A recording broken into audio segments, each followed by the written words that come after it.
Hi everyone, welcome back to my another video.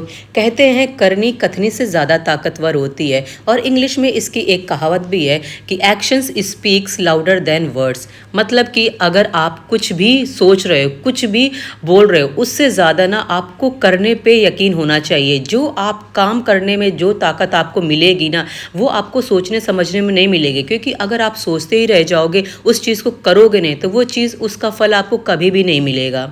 आप मन में बार बार सोचते हो कि मैं आज से पढ़ाई करूंगा या आज से पढ़ाई करूंगी, और वो टाइम नहीं आएगा क्योंकि आप सोचते ही रह जाओगे। और अगर आप बुक खोल के ही नहीं देखोगे, उसको अगर सामने रखोगे ही नहीं, उसकी तरफ ध्यान दोगे ही नहीं, तो सोचिए आपको रिजल्ट कैसे मिलेगा। अगर आप मेहनत नहीं करोगे तो उसका फल आपको कैसे मिलेगा। और यही चीज़ होती है ओवर थिंकिंग। अगर आप ओवर ही थिंकिंग करते रह जाओगे ना कि पता नहीं वैकेंसी आएगी कि नहीं आएगी, और वैकेंसी नहीं आएगी तो इसका मतलब ये नहीं है कि हम अपनी पढ़ाई नहीं करेंगे। बहुत सारे लोग ये सोचते हैं कि जब हम वैकेंसी हमारे सामने आएगी, नोटिफिकेशन आएगा, तभी हम उसकी तैयारी करेंगे। ऐसा नहीं होता है।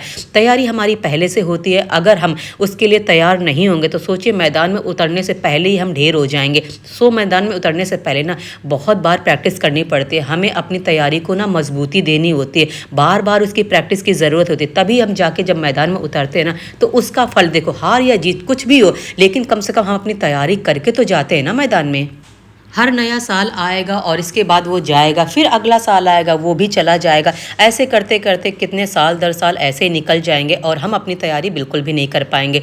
सोचो कि अगर इस साल को बचाना है, अगले साल हमको नौकरी लेनी है, तो हमें इसी साल से और अभी से इसी वक्त से अपनी तैयारी करनी होगी। और मेहनत का फल तभी मिलता है जब हमारी तैयारी अच्छी होती है, जब हमारी प्रिपरेशन बहुत ज़्यादा अच्छी होती है, हमारा सिलेबस कंप्लीट होता है, 10 बार करके हम अपना रिवीजन कर चुके होते हैं, उसकी प्रैक्टिस कर चुके होते हैं, बहुत सारे जो क्वेश्चंस होते हैं उसको सॉल्व कर चुके होते हैं। तभी जाके हमें अंदर से कॉन्फिडेंस आता है नहीं कि हमारी जो तैयारी अब पूर्ण हो चुकी है, अब हम अपनी तैयारी को हम जब भी हमारा एग्ज़ाम हमारे सामने आएगा तो हम उसके लिए तैयार रहेंगे।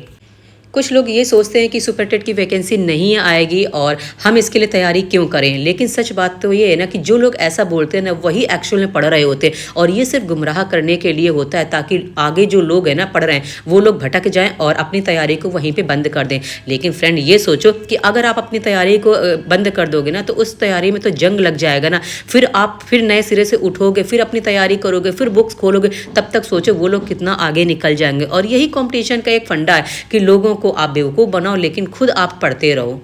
इस तरह की बातों को ध्यान ना दे के हमें अपनी तैयारी करते रहना है। क्योंकि हम चाहे एस्पिरेंट हो चाहे स्टूडेंट हैं, हमारा काम है सिर्फ पढ़ना और पढ़ते ही रहना होता है। क्योंकि अगर हम पढ़ाई नहीं करेंगे तो सोचो हम अपने रास्ते से डिस्ट्रैक्ट हो जाएंगे, और जब तक हमें सफलता नहीं मिलती तब तक तो हमें पढ़ना ही पढ़ना है। क्योंकि देखो, अगर इस साल भी बर्बाद करना है ना, तो सोचो मेहनत आपकी ना रंग नहीं लाएगी। और अगर मेहनत को रंग लाना है ना, अपनी सफलता को एक नई दिशा में लेके जाना है, आपको सक्सेस बनना है ना, तो फिर आपको ना साल नहीं बर्बाद करना है। क्योंकि अगर इस साल आपने मेहनत नहीं की तो सोचो नौकरी नहीं लगेगी। यही हकीकत है, यही सच्चाई है। क्योंकि देखो, अगर आप ऐसे ही साल बर्बाद करते चले जाओगे ना, तो फिर उसका कोई फ़ायदा नहीं है। क्योंकि ना ऐसे करते करते एज जो है ना वो भी निकल जाएगी। और वैकेंसी का भी देखो, आजकल आपको ये पता है कि ना एक तो बहुत ही कम आती है, ऊपर से जब भी आने का कुछ चर्चा होती है ना, तो उस पर भी ना इधर उधर की अगर फालतू पे आप ध्यान दोगे ना, तो फिर आप अपने रास्ते से भटक जाओगे। और यही जो है ना सबसे बड़ा डिस्ट्रैक्शन आप ही का होगा, सबसे बड़ा जो लॉस है ना आप ही का होगा। ये सोच के पढ़ाई करो कि इस साल ना मेहनत अगर नहीं करूंगी या नहीं करूंगा ना, तो मेरी नौकरी नहीं लगेगी। क्योंकि जो हमारे सामने है प्रेजेंट, बस उसी को अच्छा बनाना है। फ्यूचर तो अपने आप अच्छा हो जाएगा। मेरे पास कुछ व्यूवर्स का कमेंट आता है कि हमारा मन नहीं लगता है पढ़ाई करने में, कितना भी कोशिश कर लो, चाहे घर में बैठ के पढ़ाई कर लो या फिर लाइब्रेरी में जाके पढ़ाई कर लो, कहीं पे भी बैठ के पढ़ाई करने का अगर मन करता भी है ना, तो वहाँ पे फोकस नहीं बन पाता है, दिल नहीं लगता है। क्योंकि ना कंसंट्रेशन एक जगह बन ही नहीं पाता है। पढ़ाई जब भी करने के लिए हम बैठते हैं ना, तो इधर उधर डिस्ट्रैक्शन होने लगता है। क्या करें, कैसे करें कि हम अपने आप को तैयार कर सकें पढ़ाई के लिए। देखो डियर, मैं आपसे सिर्फ इतना ही कहना चाहूँगी कि जब भी आपका मन ना लगे पढ़ाई में, तो आप अपने आप से सिर्फ एक सवाल करो कि क्या सच में मुझे पढ़ाई की नीड है, क्या मुझे मेरा मन करता है पढ़ाई करने में, या फिर मेरा इंटरेस्ट कहीं और है, या फिर मेरे घर की जो कंडीशन है उसके लिए मुझे जॉब करना ज़रूरी है, पढ़ाई करना ज़रूरी है क्या। अगर इन सभी का आंसर आपको मिल जाता है कि सच में पढ़ाई की क्या वैल्यू है, अगर आपको ये समझ में आ जाता है ना, क्योंकि एजुकेशन अगर आपकी अच्छी नहीं है, अगर आप अच्छे से नहीं पढ़ रहे हो ना, तो सोचो दुनिया में जितनी भी चीज़ें हैं ना वो सब बेकार हैं, क्योंकि एक एजुकेटेड इंसान का होना जो होता है ना वो बहुत ज़्यादा ज़रूरी है। और एजुकेशन के लिए ना पढ़ाई बहुत ज़्यादा ज़रूरी होती है। अगर आपको सच में लगता है ना कि हाँ मुझे पढ़ाई करने से मेरे पेरेंट्स की जो लाइफ है वो सुधर सकती है, मेरी जो लाइफ है वो सुधर सकती है, तो आप ना इन सभी का आंसर अपने आप से पूछो। मैं सिर्फ आपको एक्सटर्नल मोटिवेशन दे सकती हूँ, लेकिन इंटरनली आपको खुद ही मोटिवेट होना पड़ेगा।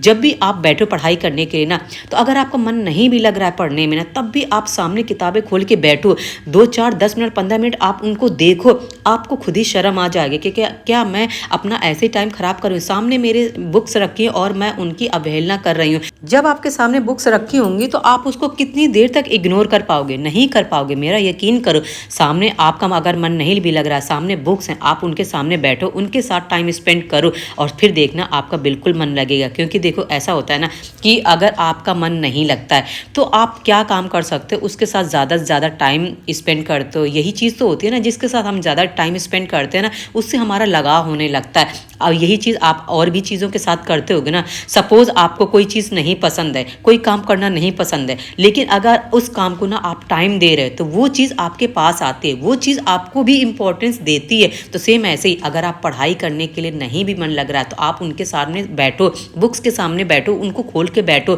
फिर देखना आपका ऑटोमेटिक मन लगेगा। क्योंकि ना आप उसके साथ टाइम बिताओगे, उन बुक्स को ना आप अपने पास रखोगे और जिनके साथ टाइम बिताओगे ना उनसे आपको लगाव हो ही जाएगा। आप कुछ मोटिवेशनल बुक्स भी पढ़ना शुरू करो, क्योंकि उससे भी आपको मोटिवेशन मिलेगा। और देखो पढ़ाई की वैल्यू तो उनसे पूछो, भीमराव अंबेडकर जी से, जिन्होंने अपनी पढ़ाई के लिए ना कितनी ही मुश्किलें झेली हैं। उन्होंने खुद तो पढ़ाई पढ़ा, साथ में औरों को भी पढ़ाया, क्योंकि उन्होंने समाज को सुधारने के लिए बहुत मेहनत की है। और सोचो उन्होंने देश में रह के तो पढ़ाई की, साथ में उन्होंने बाहर जाके भी अपनी डिग्रियाँ हासिल की। उन्होंने 32 डिग्रियाँ हासिल की और ज़्यादातर जो भाषाएँ थी उन्हें आती थी, 8 9 भाषाओं के वो ज्ञाता भी थे। सोचो इतना ज़्यादा उनकी रुचि थी पढ़ने में कि उन्होंने कितनी सारी चीज़ें हैं जो चेंजेस किए हमारे संविधान में, इतनी सारी चीज़ें, नई नई चीज़ें लेके आए। तो सोचो हम उनके जैसा नहीं बन सकते, लेकिन उनके जैसा बनने की कोशिश तो कर सकते हैं ना। हम अपनी पढ़ाई तो कम से कम बेसिक जो ज़रूरत है हमारी पढ़ने की वो तो हम पूरा कर ही सकते हैं ना। जब हमारे पास नॉलेज होती है तो हम कहीं पे भी उसका तर्क वितर्क कर सकते हैं, किसी के भी सामने प्रूफ लेके रख सकते हैं, उनको गलत साबित कर सकते हैं। क्योंकि अगर हमारे पास डेटा है, हमारे पास तथ्य हैं, तो हम उनको ना सामने वाले पे ऊपर बता सकते हैं कि नहीं देखो ये चीज़ ऐसी है, वो चीज़ ऐसी है। और इसी का तो एग्जाम्पल है ना, आप लोग तो देख ही रहे हो सोशल मीडिया में। देखो जो जंतर मंतर में हुआ वो एजुकेशन सिस्टम को ही हिला डाला ना, क्योंकि एजुकेशन सिस्टम ऐसा खाक हो चुका है ना जिसको बदलना बहुत ज़्यादा ज़रूरी है। और ये जो है हम आजकल के जो युवा हैं यही तो अच्छी तरीके से समझते हैं ना कि आजकल जो भी गलत चीज़ें हो रही ना वो सिर्फ हम अपनी नॉलेज से, हमने जो पढ़ाई की है, हमारा जो सिस्टम है उसको हम अच्छे तरीके से चला सकते हैं। क्योंकि अगर हम एजुकेटेड ही नहीं रहेंगे, हमारी नॉलेज ही इनकम्प्लीट रहेगी, तो सोचो हम क्या कर सकते हैं? कुछ भी नहीं करेंगे, हम बुत बने बैठे रहेंगे, जो हो रहा है वो बस होता रहेगा और हमारे आंखों के सामने जो भी चीज़ चल रही है बस उसको ऐसे ही एज इट इज़ एक्सेप्ट कर लेंगे। पढ़ाई एक ऐसा ज़रिया है जिसके थ्रू हम आगे बढ़ सकते हैं, अपनी ज़िंदगी को सुधार सकते हैं, इस समाज में जो भी गलत चीज़ें हो रही हैं उसके खिलाफ आवाज़ उठा सकते हैं और हाँ अपनी ज़िंदगी को बेहतर बना सकते हैं, अपने पेरेंट्स की लाइफ को सुधार सकते हैं।